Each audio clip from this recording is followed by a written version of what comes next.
Hi,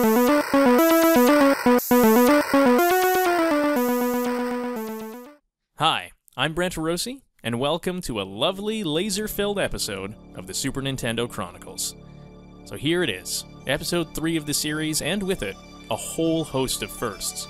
Our first game released after the launch of the Super Famicom, the first arcade port released for the system, and our first third-party game. And as luck would have it, that third-party company just so happens to be the longtime favorite from the NES era, Konami. Our game today, ladies and gentlemen, Gradius 3.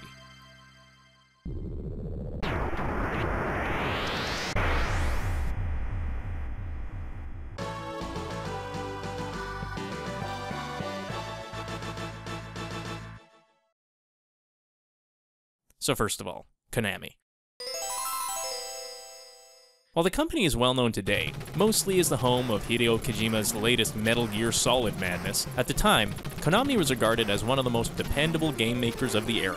Founded as a jukebox rental and repair business on March 21st of 1973, the company would gain popularity by releasing a string of arcade hits in 1981, most notably Scramble, Super Cobra, and Frogger.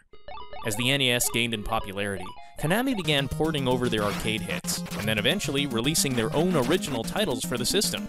By the end of the NES's lifecycle, titles like Castlevania, Contra, and Teenage Mutant Ninja Turtles had won over a legion of fans, who came to regard Konami as the go-to company for quality games, and were regarded an elite company with companies like Capcom or Nintendo itself. And so it was only natural that they would be quick to develop games for Nintendo's latest console, releasing Gradius 3 in Japan on December 21st, 1990, with the North American version ready to go at the system launch on August 23rd of 1991. The Gradius series got its start in the arcades in 1985, but most people in North America were more familiar with the NES port, which came out at the tail end of 1986.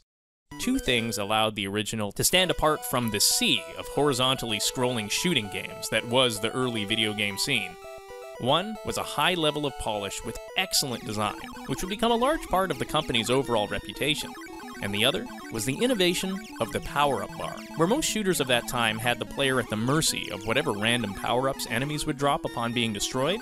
The Gradius series puts the player in the cockpit of the Vic Viper, a rather slow and poorly armed ship, but one with great potential to become much more formidable through picking up generic yellow power-ups.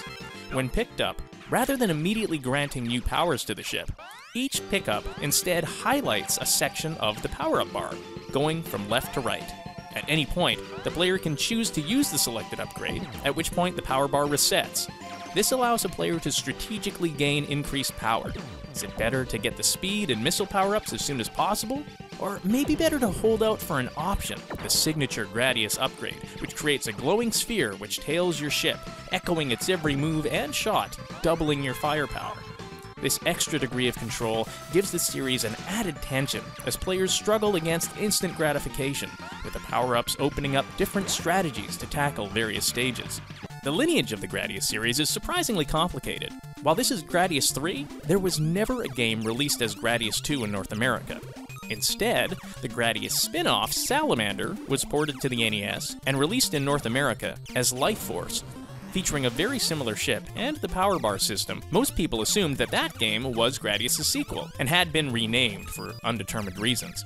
In fact, Gradius 2, a completely separate game, was released for the Famicom and even featured entirely English text and voiceover. It was just never released in North America. Why am I telling you this? Because researching it for the show hurt my brain a little, and I want you to share my pain.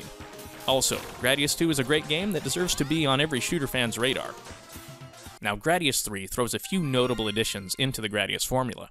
Whereas each of the power-ups in the first games were set, Gradius 3 starts the game by allowing the player to choose from a set of power combinations, or even allows the player to custom build their own. Which way do your missiles fire? Which way do your lasers shoot? How do your options move? Gradius 3 offers a whole bunch of permutations that allow players to experiment and find the combination that works best for them. It also features adjustable difficulty levels, a first for the series, which is great, because this game is incredibly hard. Most shooters fall into the same trap. Namely, if you die in the middle of a level, going from a fully powered ship to your slow, ineffectual starting state, well, you've pretty much instantly lost the game. Gradius 3 definitely falls into this camp. It doesn't take long for the game to ramp up in difficulty, with shots and enemies and obstacles charging towards you in a rapid succession. The key to the game is staying alive and fully powered up as long as possible, but take a single hit and boom, you're sent back to your last checkpoint, and you better hope you're able to get enough power to be semi-respectable before you arrive at the level's boss. I played Gradius 3 when it was first released on the SNES, but that's akin to saying that the first time I picked up and strummed a guitar, I was playing that. It's more accurate to say that I horribly lost at Gradius 3 when it was first released on the SNES. I was attracted to its shiny graphics and its impressive set pieces, but turned off by its absolutely unforgiving difficulty. Perhaps as a relic of its arcade design, the game demands a level of mastery that is only truly attained through trial and error, memorizing each of the levels and understanding each boss's attack pattern. As a kid who was much better at appreciating Twitch gameplay than he was at actually playing it, Gradius 3 did a pretty good job of telling me that I was not hardcore enough for this genre. Even today, while there's tons to appreciate about the game, imaginative levels, slick boss design, and the to-be-expected great Konami music, the game is a bit of a masochistic experience.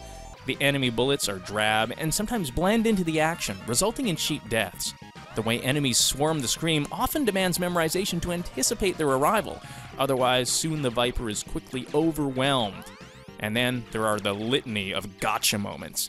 Often the only way to understand how to avoid a particular enemy, section of a level, or boss attack is to die a bunch of times until the lesson sinks in. Don't be in that place when that thing happens. Come on, stupid. Right. The excellent visuals of Gradius did come at a cost. Namely, this game is infamous for slowdown, something that even the arcade title did not escape. In a strange twist of fate, this may be one of the game's saving graces.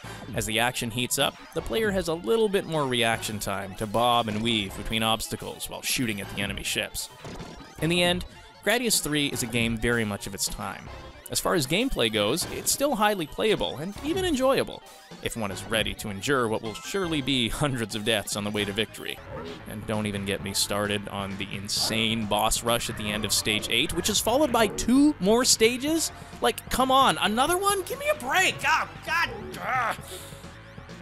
It's not as if there isn't any enjoyment in that exasperation, but this is a game that may inspire your gaming temper tantrums of old. In order to shoot this footage, I use save states like crazy. And maybe I still suck at these games, but I beat Ikaruga on hard, so like, come on, people. They don't make games like this anymore. And that's probably a good thing. Gradius 3, a beautiful shooter of old, but only recommended for the hardcore. If you like this episode, you can find out more about the project at sneschronicles.tumblr.com, or you can click on the above link to see some of the previous videos. And maybe you'd like to play along at home. Our next game is the Super Nintendo port of the PC classic Sim City. So dig through those boxes in the attic, or hit up the Virtual Console and join me. And of course, if you want to know when the latest episode is out, please click subscribe. See you next time.